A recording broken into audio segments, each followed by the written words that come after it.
저희는 이제 일명 채석장이라고도 표현을 하는데 입안에 정말 치석들이 가득 있어서 정말 채석장에 돌을 캐내듯이 이 치석을 떨궈내야 되는데요. 떨궈내고 나면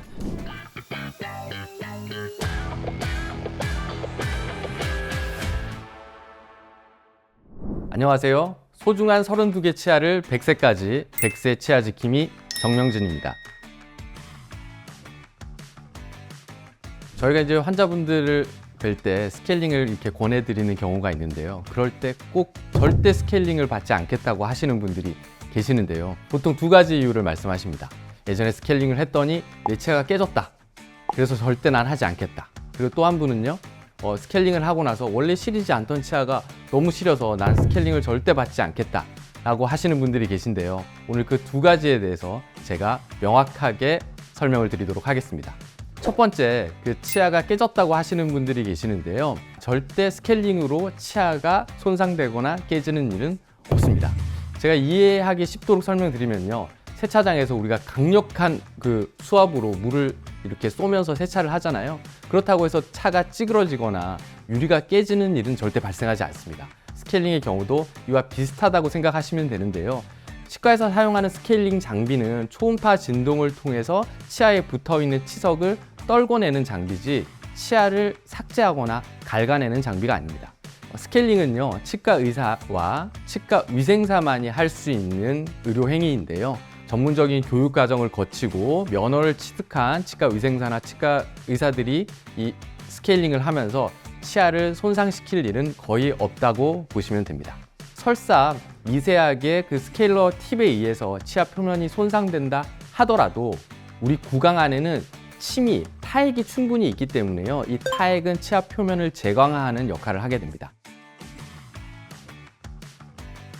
치아하고 치아 사이에는요, 정상적으로 공간들이 있습니다. 보통 삼각형처럼 생겨 있기 때문에 저희는 이제 블랙 트라이앵글이라 부르기도 하는데요. 그 삼각형의 공간은 잇몸과 치아하고의 관계에서 만들어지는 정상적인 공간이고요. 치아가 좀 더 삼각형으로 생겼다거나 아니면 치주 질환으로 인해 잇몸이 퇴축된 경우에 그 삼각형은 점점점 커지게 됩니다.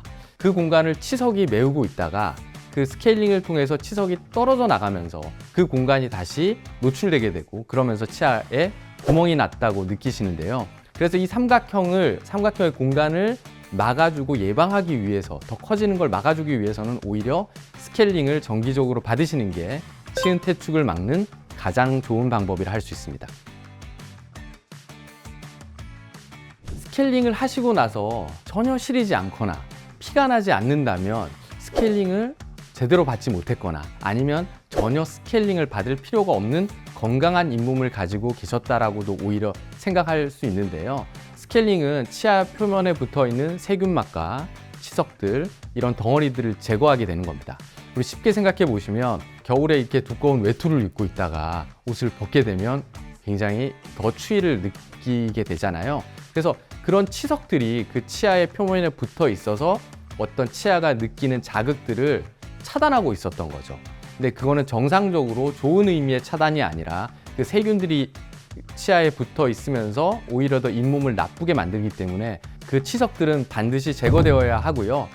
그래서 스케일링을 하고 나서 시린 증상들은 일시적으로 나타날 수 있지만 우리 입안에는 타액들이 충분히 있기 때문에 표면을 재광화시키면서 시린 증상은 며칠 이내에 대부분은 없어지게 되고요. 그럼에도 불구하고 계속 시리다.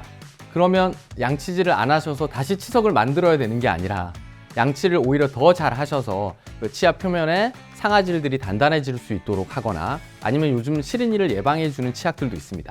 그런 치약을 쓰시면 좀 더 빠르게 시린 증상을 없앨 수가 있거든요. 그런 식으로 해결을 하셔야 되는 거지 스케일링을 안 하셔서 그 치석과 함께 그 시리지 않음을 유지하는 것은 좋은 방법이 아닌 것 같습니다.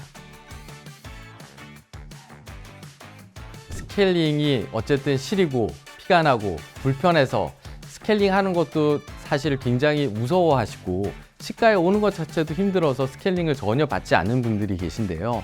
정말 저희는 이제 일명 채석장이라고도 표현을 하는데 입안에 정말 치석들이 가득 있어서 정말 채석장에 돌을 캐내듯이 이 치석을 떨궈내야 되는데요. 떨궈내고 나면 치아에 뿌리들이 노출되어 있고 잇몸은 벌써 많이 꺼져 있습니다. 일반적으로 충치나 신경치료에 대해서 되게 무서워하시고 걱정을 하시잖아요. 하지만 충치나 신경치료는 치료를 하고 치아를 수복하면 이게 해결이 되는 문제지만 이 주저앉은 잇몸은 다시 회복되기가 매우 어렵습니다. 그래서 잇몸을 잘 유지하지 않으시면 결국은 우리가 일명 풍치라고 하죠. 치아가 흔들리게 되고 흔들리는 치아는 결국 발치할 수밖에 없기 때문에 임플란트라든지 틀니 혹은 브릿지 같은 이런 비가역적인 치과 치료를 받을 수밖에 없는 상황이 되는 겁니다. 그래서 무엇보다도 잇몸 관리, 스케일링을 받는 게 치아 건강을 지키기 위한 가장 중요한 일을 할 수 있습니다. 오늘은 스케일링에 대한 괴담에 대해서 말씀드렸는데요. 혹시 설명이 부족하거나 궁금하신 것들이 있으시면 댓글로 남겨주십시오. 그럼 제가 답변 드리도록 하겠습니다. 그리고 영상 도움이 되셨다면 구독과 좋아요 부탁드립니다. 지금까지 100세 치아 지킴이 정명진이었습니다. 감사합니다.